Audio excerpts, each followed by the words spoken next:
ओजी subscriber. आज मैं आपको सुनाने जा रहा हूँ मसूरी के खूबसूरत दृश्यों में बसा एक होटल की डरावनी कहानी। पहाड़ों पर बर्फ की चादर बिछी हुई है, चारों ओर हरे भरे पेड़ हैं, दिन का समय है और लोग अपने अपने कामों में व्यस्त हैं। एक भव्य और प्रसिद्ध होटल होटल मिस्ट्री हाइट्स दिखाई देता है, जो पर्यटकों को बीच बहुत लोकप्रिय है। मसूरी के इस पहाड़ी इलाके में एक होटल है जो भयानक घटनाओं का गवाह बना हुआ है। यह कहानी है होटल मिस्ट्री हाइट्स की, जिसमें भूत रहता है और अजीब अजीब घटनाएं घटती हैं। एक जोड़ा यानी कि कपल रोहित और मीरा, जो मसूरी घूमने और छुट्टियां मनाने आए हैं, वे इस होटल में रुकने का फैसला करते हैं। होटल का माहौल बहुत ही शानदार और आकर्षक है।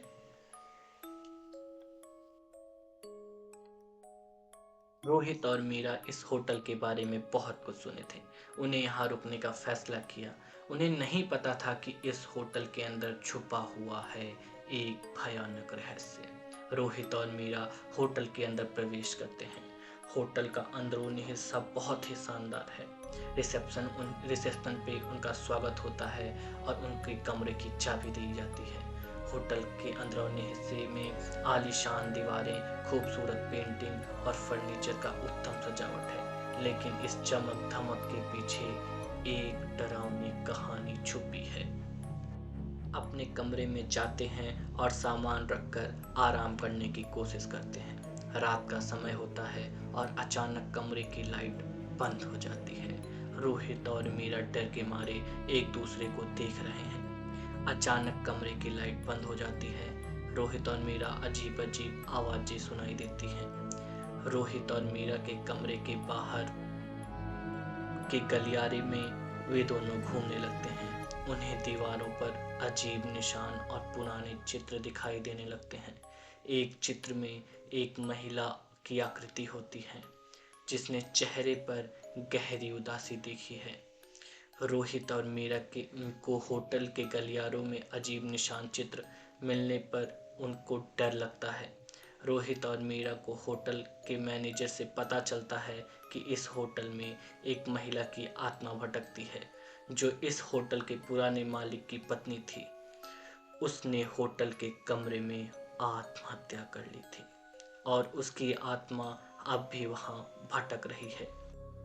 रात के समय रोहित और मीरा अपने कमरे के बाहर किसी के चलने की आवाज़ सुनाई देती है। वे डर के मारे कमरे से बाहर जाते हैं और देखते हैं कि होटल के गलियारे में एक साया घूम रही है। रोहित और मीरा ने देखा होटल के गलियारों में एक साया घूम रहा है। उन्हें एहसास हुआ कि उसी महिला की आत्मा है, जो अब भी होटल में भटक रही है। रोहित और मीरा किसी तरह होटल से बाहर निकलने की कोशिश करते हैं, लेकिन वे परेशान हो जाते हैं। उनको कोई चेकआउट करने के लिए रिसेप्शन पे नहीं मिलता है। उन्हें लगता है कि कोई अदृश्य शक्ति उन्हें रोकने की कोशिश कर रही है। वे रास्ता भूल जाते हैं। रिसेप्शन किधर है उन्हें कुछ पता नहीं चलता। रोहित और मीरा अपने आप होटल के रिसेप्शन को ढूंढने की कोशिश करते हैं। वे अलग अलग गलियों में घुस जाते हैं। उन्हें नहीं पता चलता कि वे किधर जा रहे हैं। ऐसा लगता है कि उनका दिमाग किसी के वश में हो गया है। वे समझ नहीं पाते कि वे अब क्या करें। रास्ते में उन्हें एक बुजुर्ग दिखाई देते हैं, जो उनको होटल से निकलने का पूरा मार्ग बताते हैं। वे किसी तरह होटल से निकल जाते हैं। यह कहानी का अंत रहस्यमयी और चौंकाने वाला है। रोहित और मीरा किसी तरह होटल के बाहर निकलने में सफल हो जाते हैं, लेकिन जब वो वापस शहर पहुंचते हैं तो उन्हें पता चलता है कि वह साया अब भी उनके साथ है। उनके सपने में वह महिला की आत्मा प्रकट होती है और वे हमेशा के लिए डर के साए में जीने को मजबूर हो जाते हैं। यह कहानी यहीं खत्म नहीं होती। आत्माओं और भूतों की दुनिया में एक बार प्रवेश करने के बाद वापस लौटना आसान नहीं होता। धन्यवाद। अगली बार अंधेरे में परछाइयों से सावधान रहना। मेरे ओजी सब्सक्राइबर, आज मैं आपको सुनाने जा रहा हूँ एक छोटे से गांव सीतापुर की कहानी। रात का समय है। चारों ओर सन्नाटा पसरा हुआ है। गांव के बीचों बीच एक बड़ा पीपल का पेड़ है जो गांव वालों के लिए डर का स्रोत बना हुआ है। सीतापुर गांव में एक बड़ा पीपल का पेड़ है जो एक भयानक कहानी से जुड़ा है। यह कहानी है उस पेड़ के भूत की जिसने गांव वालों की रूह को कपा रखा है। गांव के एक परिवार को दिखाया जाता है। एक रात रीना नाम की लड़की अपने घर लौटते समय उस पेड़ के पास गुजरती है। पेड़ की ओर देखते ही उसकी रूह कांप उठती है।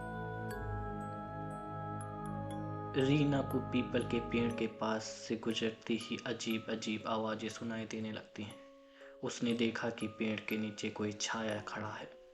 रीना की जिज्ञासा उसे पेड़ के पास खींच लेती है।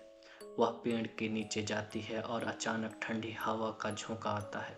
पेड़ की शाखाएं अचानक हिलने लगती हैं और रीना डर के मारे भाग जाती है। रीना ने जैसे ही पेड़ के नीचे कदम रखा, अजीब घटनाएं शुरू हो गईं। यह संकेत एक भयानक कहानी के शुरुआत का था। अगले दिन रीना की तबीयत खराब हो जाती है। उसे बुखार आ जाता है और अजीब अजीब सपने आने लगते हैं। सपने में वह देखती है कि पेड़ का भूत उसे अपनी चपेट में लेना चाहता है। रीना के सामने बहुत ही डरावने सपने आने लगते हैं। वह सपनों में देखती है कि पेड़ का भूत अपनी चपेट में लेता है और बहुत डराता है। रीना के दोस्त राकेश उसे अस्पताल ले जाता है, लेकिन डॉक्टर उसकी हालत को समझ नहीं पाते। राकेश को लगता है कि रानी को उस पेड़ के बारे में कुछ पता है। राकेश को लगा कि रानी की हालत का संबंध उस भूतिया पेड़ से है। वह पेड़ के रहस्य को जानने के लिए गांव के बुजुर्ग हरि बाबा से मिलने गया। हरि बाबा ने बताया, पेड़ की कहानी बहुत पुरानी है। यह पेड़ एक बार गांव के एक निर्दोष व्यक्ति के पास था, जिसे गांव वालों ने झूठे इल्जाम से मार दिया। उसकी आत्मा अब इस पेड़ में कैद है और जो भी इसे छूता है वह इसकी चपेट में आ जाता है। हरि बाबा की कहानी सुनकर राकेश को एहसास हुआ कि रानी की जान खतरे में है। वह किसी भी तरह रीना को बचाने का फैसला करता है। राकेश वापस पेड़ के पास जाता है और वहाँ कुछ अजीब घटनाएं घटती हैं। अचानक पेड़ की शाखाएं हिलने लगती हैं, पत्ते गिरने लगते हैं और पेड़ के नीचे जमीन हिलने लगती है। राकेश को लगता है कि कोई अदृश्य शक्ति उसे रोकने की कोशिश कर रही है। राकेश ने जैसे ही पेड़ के पास कदम रखा, वह भी भयानक घटनाओं का शिकार हो गया। उसे भी अजीब अजीब संकेत मिलने लगे। राकेश को पता चलता है कि पेड़ से जुड़ी आत्मा अब उसकी जान के पीछे है। वह किसी भी तरह इस रहस्य को सुलझाने की कोशिश करता है, लेकिन हर बार कुछ न कुछ अजीब घट जाता है। एक रात राकेश को पेड़ के पास से बच्चे की चीखने और माताओं की रोने की आवाज़ सुनाई देती है। वह डर के मारे भागने की कोशिश करता है, लेकिन पेड़ की शाखाएं उसे जकड़ लेती हैं।